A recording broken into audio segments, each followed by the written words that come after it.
It is Booker and Stryker with Mitchy and Sam, 2/3 of Lovely, the band. Hi, Yo, guys. what up? Yes, sir. Hello. Where is the other 33% Jordan today? So, Jordan thinks he's Kelly Slater. The surfer? Yep. Okay. And he's really good. Well, I don't know actually if he's good. I don't know how to judge surfing, but like I'm gonna say he's really good at surfing. And then he went on like this surf bender, and On day 6. Day 6, he fell. Yeah. Well, the wave Bailed off the his wave board won. and cut. He got cut pretty bad. Yeah. He got hit by the skag or the fin thing on the fin. surfboard? I think the fin. Yeah. Wow. He thinks the fin. He doesn't know Poor for guy. sure. But So it sort of contradicts your whole he's pretty good at surfing. Yeah, I would say that. But The whole idea is to stay away from those things. exactly. But you know, the other 5 days he was killing. He it. was killer. He Those was days. killer. even I would argue maybe day 6 he was also crushing it. But Yeah, just, you know, then then the maybe wave crushed him. Right. Yep. Has this The wave won. Yeah. the wave one? Has this put any sort of damper on this joyous occasion that there is of a brand new album, a new awakening, a new start? Is it still? We still cool? Oh, we're super excited. You know, and like he just he's getting antibiotics now, and you know he'll be good for the tour. And yeah, I mean, we're just honestly that I woke up today and I was like, oh, we have an album coming out. It's today. As we sit here, it comes out at 9 o'clock tonight. Yeah. So are you nervous, excited, both? Like, what exactly is going through your mind, Mitchy? Just like anything, I think that it's like one of those we've worked so long on it. It's been almost 3 years in the making, so Wow. now it's just kind of like, Kind of doesn't feel real. yeah, it's kind of like, oh, it's coming out. Yeah. Okay, cool. in like the most we're like incredibly proud of this music. Like it's definitely the best we've ever done, I think.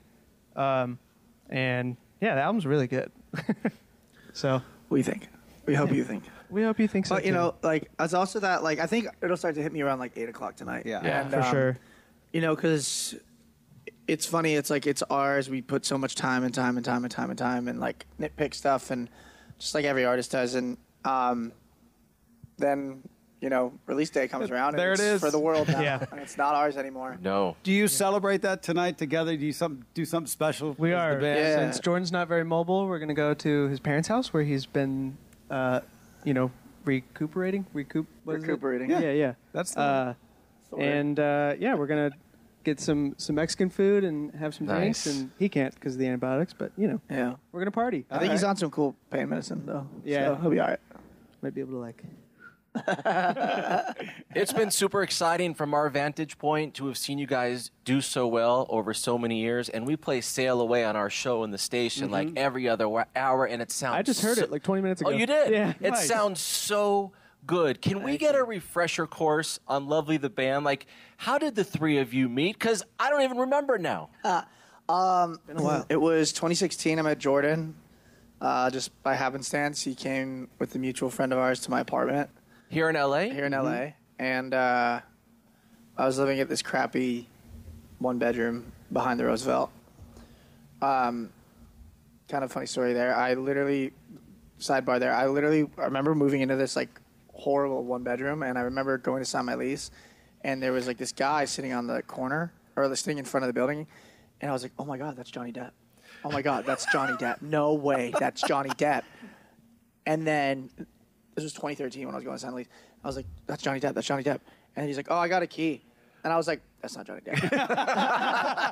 He doesn't live in this place. and I don't think he has a one. I was like, and then I realized that like in this building, a lot of the Hollywood Boulevard Elmo, actors, Chewbacca, they're all there in your building. Anyway, Jesus we lived met at close. this wonderful apartment that I lived in, and then we ended up becoming pretty quick friends. And I had this batch of songs, and you know, asked him if he wanted to start this project with me. And then we met Sam on Instagram, actually. And fun fact, he's the only member of Lovely the Band that has seen Lovely the Band live. Oh, wow. Yeah. I went to the first show because they had a fill-in at the time. Yeah. Like just a fill-in drummer until they found someone permanent. And Yeah. then they invited me out to watch at the Roxy. And your shows were all very Roxy, very LA. You're on the Strip. You did the real, almost Roxy a 80s. couple Our times. first, yeah, you our did first shows at the Roxy. So yeah. what kind of feeling is that? I mean, you know, that's a really cool stretch of real estate right sure. there. Oh, It's got a absolutely. lot of history. Do you feel that? Does it feel any different? Oh, definitely. I mean, the band technically started in at the Roxy at the club above it on the rocks. Oh, yes. Because we were going out that night. That's why Jordan had come to my house. We were all heading there, and it was it was late night, and we were in the back little sketchy room, the Nicholson room, and. We've never been there, have we, Stryker? We've spent some time in the, the rainbow's next door. We've spent some time in that sketchy No, but the Nicholson upstairs on room. the rocks. Carry on, please. This is about you, not us. Jesus Christ. Okay. We're just relating. That's all. That's all. The Nicholson room, and we played. I was playing the demos and stuff just for friends and to him, and he's like, "Oh, this is sick," and then a couple days later we met up, and he was like down to do it, and then the rest we met Sam, and the rest is history. And then Broken was out and catching steam, and then life took off for 3 years. We were just hanging on for dear life. But who put Broken out? How did it get to the masses? Was it internet? Was it you had someone working with you at the time? Like, what were the things that happened? It was kind of quick. We announced the project in March of 2017. Right. Yes. April 2017, it came out. Right. Signed with this company, this record label, Another Century, in June, or end of May, early June. Played our first show June 26th. Sam came to the July studio 7th. like July 1st-ish. And first week of July, Sam came to the studio, finished the drums on what would be the first EP. 2 weeks later, we were on tour doing promo. And Sweet. we're never home And Right. then- again until the pandemic. And then on April 2018, a year to the day when Broken was released, we went number one in the alt Sweet. format. Yes. Well, let's talk about a hit for a second, because hits last forever, number one. They really do. And they don't really go away.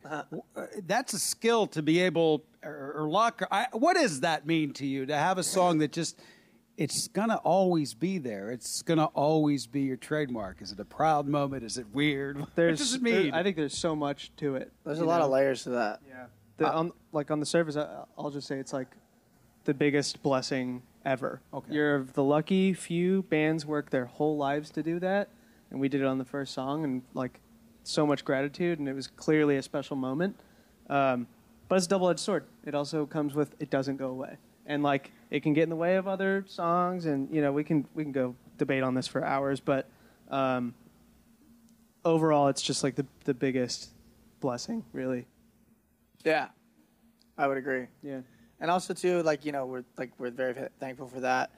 But to have that kind of a song on your first go, you're always kind of living in the shadow of it, and kind of which is a great thing, But also like Sam said, sometimes it just kind of overshadows. We're waiting for we've kind of been in this place where we're now we're making the band catch up to the song. Right. For sure. Right. For sure. Yes. But we're thankful, and we wouldn't be here without it. So. Sail Away. As I said, we love the song. Does the rest of the album have that feel to it? I would say there's some of that vibe to it.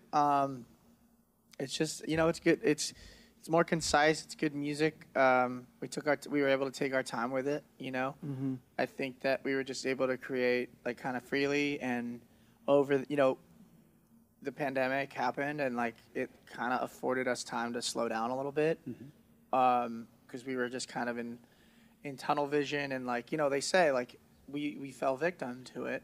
I wouldn't say victim, but we fell into the industry cliche of you have your whole life to write your first album and 6 months to write your second. Right.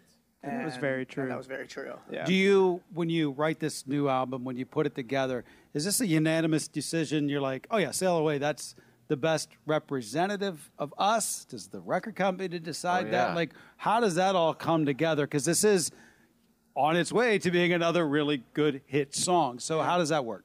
So Sail Away, actually, funny enough, was supposed to be on the second album. Mm-hmm. My buddy sent me this little start idea to it in 2019, and I was like, "Oh, there's something cool here." And then just over the last handful of years, I started picking away at it.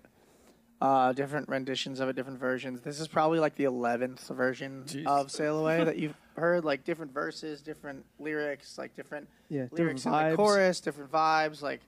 But then we just kind of like honed in on something, and yeah, it was always the one that was like kind of raising its hand a bit, and like we're like okay, like, and to answer your question, the record company, I mean, on this album, the record company's us. So we started our own label in 2022, and and we loved where we were at, but it just kind of got to a point where we were like, you know what, let's just try that out. Let's just try it out. Let's just try it ourselves, and thankfully, it's been working. It's working, yeah. Yeah. So. If we're being honest, huh? I should have said management instead of record company. Oh, no. Sorry. You're correct, though. Usually it is the record company and stuff. We've been fortunate our whole career thus far to be pretty in control of things when it comes to songs we like. And everyone on our team seems to be in agreement most of the time, too, which works out. Mm-hmm. I think you've built up so many fans because of the way that you guys have stuck to your path, and you've played the small clubs, and you've built up this crazy fan base. 3 full-length albums out, if we're being honest, is the new one. Thank you guys for hanging out with Thanks for having Stryker. us. Yeah, of course. Come see us on tour. Yeah. Jordan, get better, please. Yeah. Lovely the band. Come see us on tour.